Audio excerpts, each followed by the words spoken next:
ಶ್ರೀ ಗುರುಭ್ಯೋ ನಮಃ. ಹರಿ ಓಂ.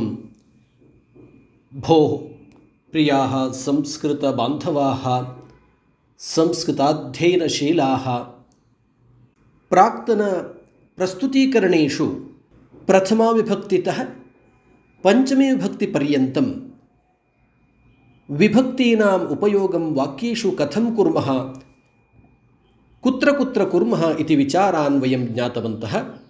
ಅದ್ಯ ಷಷ್ಠೀ ವಿಭಕ್ತ್ಯಾಃ ಶಬ್ದರೂಪಾಣಿ ತಥಾ ಚ ಷಷ್ಠೀ ವಿಭಕ್ತಿ ಪದಾನಾಂ ಉಪಯೋಗಂ ಕಥಂ ಕುರ್ಮಃ ಇತಿ ಜಾನೀಮಃ. ತದಾದೌ ಅಸ್ಯ ವರ್ಗಸ್ಯ ಆರಂಭಂ ಪರಾರ್ಥನಯಾ ಕುರ್ಮಃ. ಪಠಾಮಿ ಸಂಸ್ಕೃತಂ ನಿತ್ಯಂ ವದಾಮಿ ಸಂಸ್ಕೃತಂ ಸದಾ ಧ್ಯಾಯಾಮಿ ಸಂಸ್ಕೃತಂ ಸಮ್ಯಕ್ ವಂದೇ ಸಂಸ್ಕೃತ ಮಾತರಂ. ವಿಭಕ್ತಿರಭ್ಯಾಸಃ ಇತ್ಯಾಖ್ಯಾಯಾಂ ಅಸ್ಯಾಂ ಮಾಲಿಕಾಯಾಂ ಅದ್ಯ ವಯಂ ಷಷ್ಠೀ ವಿಭಕ್ತಿ ವಿಚಾರಂ ಜಾನೀಮಃ. ಷಷ್ಠೀ ವಿಭಕ್ತಿ ಪದಾನಾಂ ರೂಪಾಣಿ ಅಪಿ ಜಾನೀಮಃ. ಆದೌ ಅಜಂತ ಪುಂಲಿಂಗ ಶಬ್ದಾಃ. ಗಜಸ್ಯ ಗಜಯೋಃ ಗಜಾನಾಂ, ಕಪೇಃ ಕಪ್ಯೋಃ ಕಪೀನಾಂ, ಪಶೋಃ ಪಶ್ವೋಃ ಪಶೂನಾಂ, ಪಿತುಃ ಪಿತ್ರೋಃ ಪಿತॄಣಾಂ, ಕರ್ತುಃ ಕರ್ತೃೋಃ ಕರ್ತॄಣಾಂ, ರಾಯಃ ರಾಯೋಃ ರಾಯಾಂ, ಸಖ್ಯುಃ ಸಖ್ಯೋಃ ಸಖೀನಾಂ, ಗೋಃ ಗವೋಃ ಗವಾಂ. ಇದಾನೀಂ ಅಜಂತ ಸ್ತ್ರೀಲಿಂಗ ಶಬ್ದರೂಪಾಣಿ. ಬಾಲಿಕಾಯಾಃ ಬಾಲಿಕಯೋಃ ಬಾಲಿಕಾನಾಂ, ಶ್ರುತೇಃ ಶ್ರುತ್ಯೋಃ ಶ್ರುತೀನಾಂ, ನದ್ಯಾಃ ನದ್ಯೋಃ ನದೀನಾಂ, ಲಕ್ಷ್ಮ್ಯಾಃ ಲಕ್ಷ್ಮ್ಯೋಃ ಲಕ್ಷ್ಮೀನಾಂ, ಧೇನೋಃ ಧೇನ್ವೋಃ ಧೇನೂನಾಂ, ವಧ್ವಾಃ ವಧ್ವೋಃ ವಧೂನಾಂ, ಮಾತುಃ ಮಾತ್ರೋಃ ಮಾತॄಣಾಂ, ಸ್ವಸುಃ ಸ್ವಸ್ರೋಃ ಸ್ವಸॄಣಾಂ. ಇದಾನೀಂ ಅಜಂತ ನಪುಂಸಕಲಿಂಗ ಶಬ್ದಾನಾಂ ರೂಪಾಣಿ ಷಷ್ಠೀ ವಿಭಕ್ತೌ ಪಶ್ಯಾಮಃ.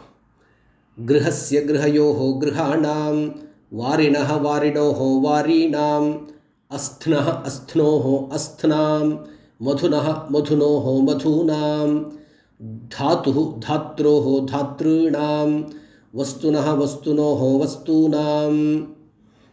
ಸಂಪ್ರತಿ ಪುಂಲಿಂಗ ಸರ್ವನಾಮ ಶಬ್ದರೂಪಾಣಿ ಜಾನೀಮಃ. ತಸ್ಯ ತಯೋಃ ತೇಷಾಂ, ಏತಸ್ಯ ಏತಯೋಃ ಏತೇಷಾಂ, ಅಮುಷ್ಯ ಅಮುಯೋಃ ಅಮೀಷಾಂ, ಅಸ್ಯ ಅನಯೋಃ ಏಷಾಂ, ಕಸ್ಯ ಕಯೋಃ ಕೇಷಾಂ, ಸರ್ವಸ್ಯ ಸರ್ವಯೋಃ ಸರ್ವೇಷಾಂ, ತವ ತೇ ಯುವಯೋಃ ವಾಂ ಯುಷ್ಮಾಕಂ ವಹ, ಮಮ ಮೇ ಆವಯೋಃ ನೌ ಅಸ್ಮಾಕಂ ನಃ. ಅಸ್ಮದ್ ಯುಷ್ಮತ್ ಶಬ್ದೌ ತ್ರಿಲಿಂಗಕೌ ಭವತಃ. ತಂ ವಿಚಾರಂ ಜಾನಂತು. ಇದಾನೀಂ ಸ್ತ್ರೀಲಿಂಗ ಸರ್ವನಾಮ ಶಬ್ದಾನ್ ಪಶ್ಯಾಮ. ಷಷ್ಠೀ ವಿಭಕ್ತೌ ತಸ್ಯಾಃ ತಯೋಃ ತಾಸಾಂ, ಏತಸ್ಯಾಃ ಏತಯೋಃ ಏತಾಸಾಂ, ಅಮುಷ್ಯಾಃ ಅಮುಯೋಃ ಅಮೂಷಾಂ, ಅಸ್ಯಾಃ ಅನಯೋಃ ಆಸಾಂ, ಕಸ್ಯಾಃ ಕಯೋಃ ಕಾಸಾಂ, ಸರ್ವಸ್ಯಾಃ ಸರ್ವಯೋಃ ಸರ್ವಾಸಾಂ, ತವ ತೇ ಯುವಯೋಃ ವಾಂ ಯುಷ್ಮಾಕಂ ವಹ, ಮಮ ಮೇ ಆವಯೋಃ ನೌ ಅಸ್ಮಾಕಂ ನಃ. ಸಂಪ್ರತಿ ನಪುಂಸಕಲಿಂಗ ಸರ್ವನಾಮ ಶಬ್ದಾನಾಂ ರೂಪಾಣಿ ಷಷ್ಠೀ ವಿಭಕ್ತೌ ಜಾನೀಮಃ. ತಸ್ಯ ತಯೋಃ ತೇಷಾಂ, ಏತಸ್ಯ ಏತಯೋಃ ಏತೇಷಾಂ, ಅಮುಷ್ಯ ಅಮುಯೋಃ ಅಮೀಷಾಂ, ಅಸ್ಯ ಅನಯೋಃ ಏಷಾಂ, ಕಸ್ಯ ಕಯೋಃ ಕೇಷಾಂ, ಸರ್ವಸ್ಯ ಸರ್ವಯೋಃ ಸರ್ವೇಷಾಂ, ತವ ತೇ ಯುವಯೋಃ ವಾಂ ಯುಷ್ಮಾಕಂ ವಹ, ಮಮ ಮೇ ಆವಯೋಃ ನೌ ಅಸ್ಮಾಕಂ ನಃ. ಇದಾನೀಂ ಹಲಂತ ಪುಂಲಿಂಗ ಶಬ್ದಾನಾಂ ರೂಪಾಣಿ ಜಾನೀಮಃ. ಭವತಃ ಭವತೋಃ ಭವತಾಂ, ರಾಜ್ಞಃ ರಾಜ್ಞೋಃ ರಾಜ್ಞಾಂ, ಪ್ರಾಣಿನಃ ಪ್ರಾಣಿನೋಃ ಪ್ರಾಣಿನಾಂ, ಯೂನಃ ಯೂನೋಃ ಯೂನಾಂ, ಮಹತಃ ಮಹತೋಃ ಮಹತಾಂ, ತಾದೃಶಃ ತಾದೃಶೋಃ ತಾದೃಶಾಂ, ವಿದುಷಃ ವಿದುಷೋಃ ವಿದುಷಾಂ, ವೇಧಸಃ ವೇಧಸೋಃ ವೇಧಸಾಂ.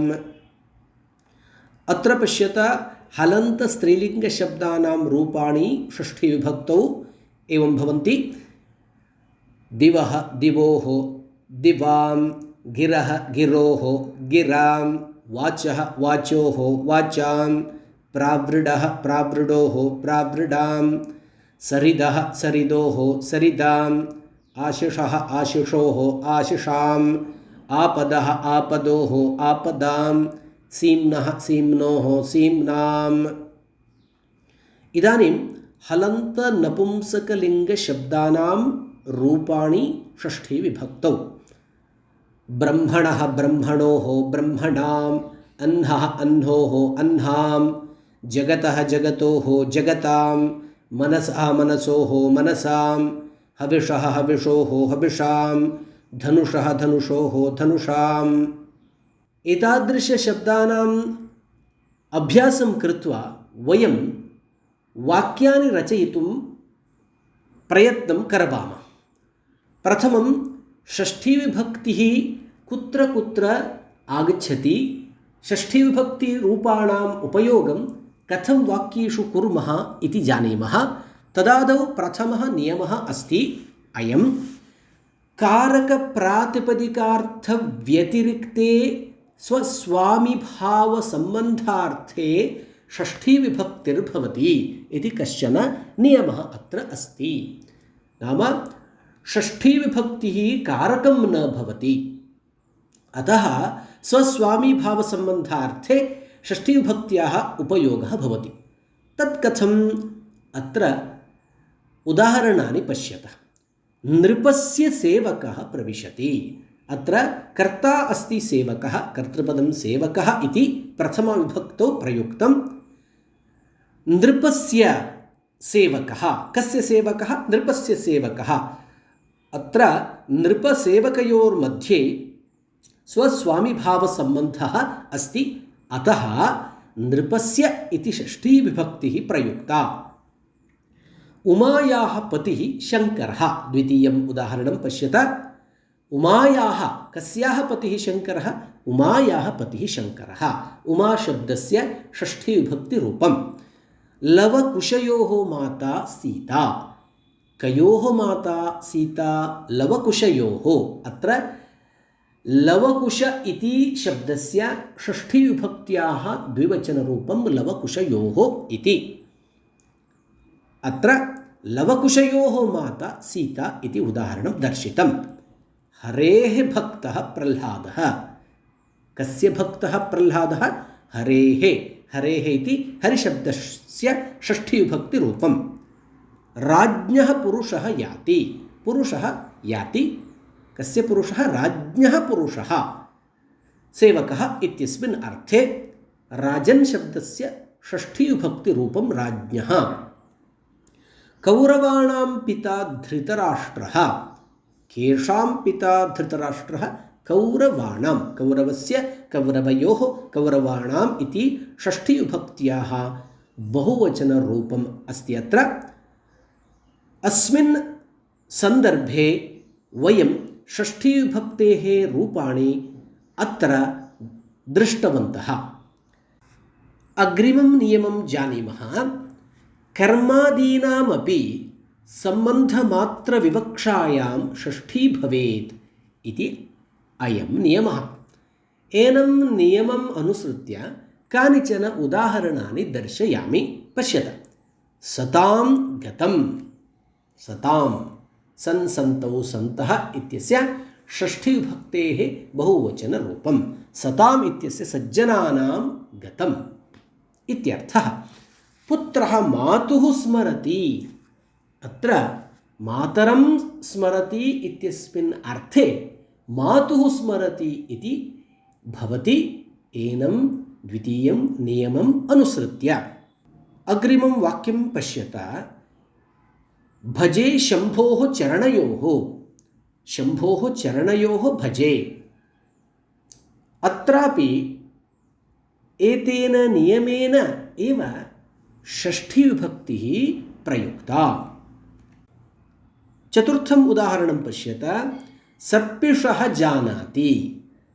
सर्पिः सर्पिषी सर्पींषि सर्पिषः जानाति इति षष्ठीविभक्तेः रूपम् एधोदकस्य उपस्कुरुते एधोदकस्य उपस्कुरुते अत्र एधोदकस्य इति पदं षष्ठीविभक्तौ प्रयुक्तम् फलानां तृप्तः फलानां तृप्तः अत्रापि फलस्य फलयोः फलानाम् इति षष्ठीविभक्तेः बहुवचनरूपं प्रयुक्तम् एनं नियमम् अनुसृत्य अग्रिमं नियमं जानीमः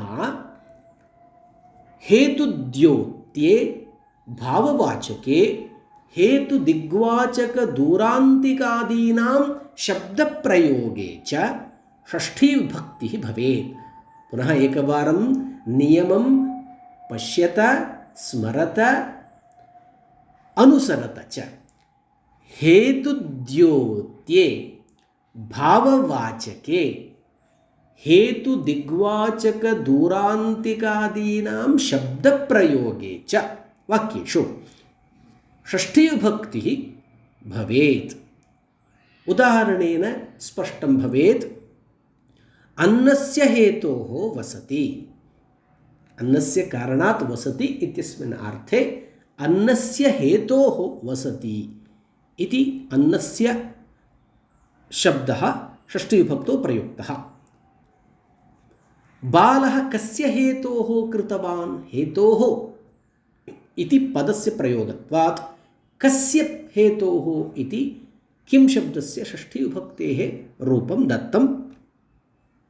ग्रन्थानां लेखनं सः ग्रन्थानां लेखनं करोति अत्र ग्रन्थानाम् इति षष्ठीविभक्तेः बहुवचनरूपं किमर्थम् इत्युक्ते एनं तृतीयं नियमम् अनुसृत्य एव कृष्णस्य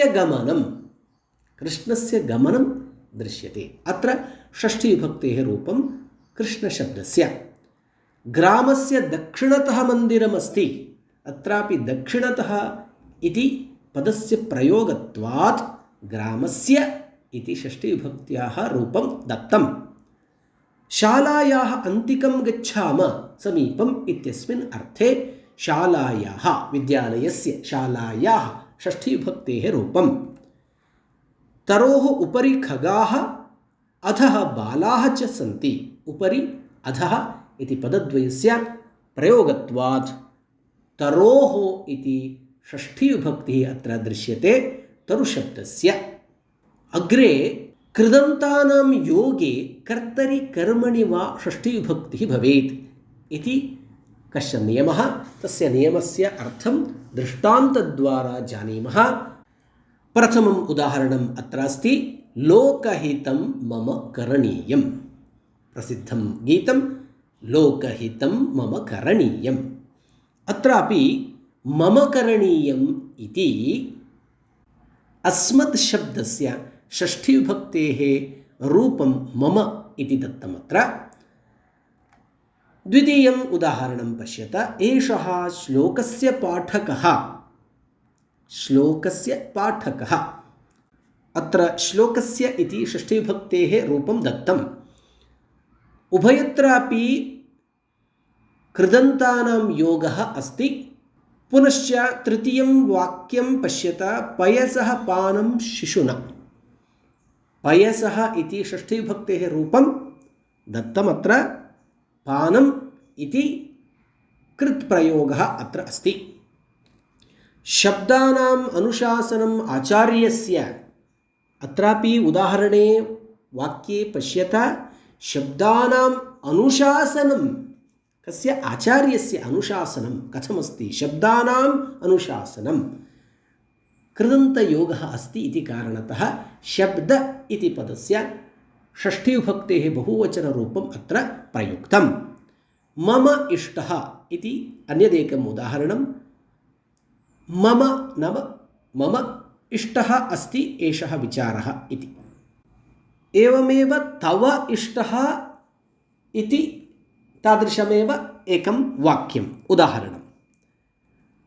अग्रे पश्यत अन्यः कश्चन नियमः षष्ठीविभक्तेः उपयोगार्थं प्रयोगार्थं च विकल्पेन षष्ठीविभक्तेः प्रयोगः कुत्रचित् भवति इति अस्माभिः अयं विचारः स्मर्तव्यः। लोकहितं मम करणीयम् इति मया उक्तं, तथैव लोकहितं मया करणीयम् इत्यपि साधु एव। एवं विकल्पेन षष्ठीविभक्तेः उपयोगः कर्तव्यः भवति। तव हरिः सेव्यः इति द्वितीये उदाहरणे त्वया हरिः सेव्यः इति वयम् उपयोगं कर्तुं शक्नुमः। चन्द्रस्य सदृशं मुखम् इत्यपि वयं वक्तुं शक्नुमः। एवमेव चन्द्रेण सदृशं मुखम् इत्यपि तृतीयान्तमपि वयं वक्तुं शक्नुमः चन्द्रशब्दस्य। बलरामस्य तुल्यः भीमः। अत्र बलरामस्य इति षष्ठीविभक्तिः उपयुक्ता अस्ति, तथैव बलरामेण इति तृतीयाविभक्त्यन्तमपि वयम् उपयुज्य वाक्यानि वक्तुं शक्नुमः। दोषः न सम्भवति। गृहस्य दूरं मन्दिरमस्ति अथवा गृहात् दूरं मन्दिरमस्ति, उभयथापि साधु भवति वाक्यम्। उद्यानस्य अथवा उद्यानात् निकटं पर्वतः। उद्यानस्य इति षष्ठीविभक्तेः प्रयोगः अपि उचितः भवति। उद्यानात् इति पञ्चमीविभक्तेः उपयोगः अपि साधु एव भवति। प्राणिनाम् अथवा प्राणिषु मानवः श्रेष्ठः। अत्र षष्ठीविभक्तेः प्रयोगः प्राणिनाम् इति अस्ति, तथैव प्राणिषु इति सप्तमीविभक्त्याः प्रयोगोऽपि योग्यः भवति। तेन वाक्यस्य साधुता दृश्यते। गवाम् अथवा गोषु कपिला बहुक्षीरा। कपिला बहुक्षीरा भवति गोषु। गवाम् अथवा गोषु इति उभयथापि साधु भवति वाक्यम्। एवमेव संस्कृतसम्भाषणावसरे बहुत्र वयं षष्ठीविभक्तेः उपयोगं कुर्मः। विशेषतः कर्तृपदस्य उपयोगः सर्वत्र भवति, प्रथमाविभक्तेः उपयोगः बहुत्र भवति, तथैव षष्ठीविभक्तेः उपयोगोऽपि बहुत्र दृश्यते। किन्तु कस्मिन् सन्दर्भे षष्ठीविभक्तेः उपयोगः कर्तव्यः, तेन वाक्यं साधु भवति इति विज्ञाय अस्माभिः व्यवहारः कर्तव्यः। सदापि एनं मन्त्रं स्मरन्तु। वदामि संस्कृतं, नमामि भारतम् इति। धन्यवादः। शुभमस्तु। अग्रिमे प्रस्तुतीकरणे मया सप्तमीविभक्तिः कुत्र कुत्र उपयोक्तव्या, सप्तमीविभक्तेः शब्दरूपाणि कथं भवन्ति इत्यादि विचाराः प्रस्तूयन्ते। निरीक्षणां कुर्वन्तु। तावत्पर्यन्तं शुभमस्तु।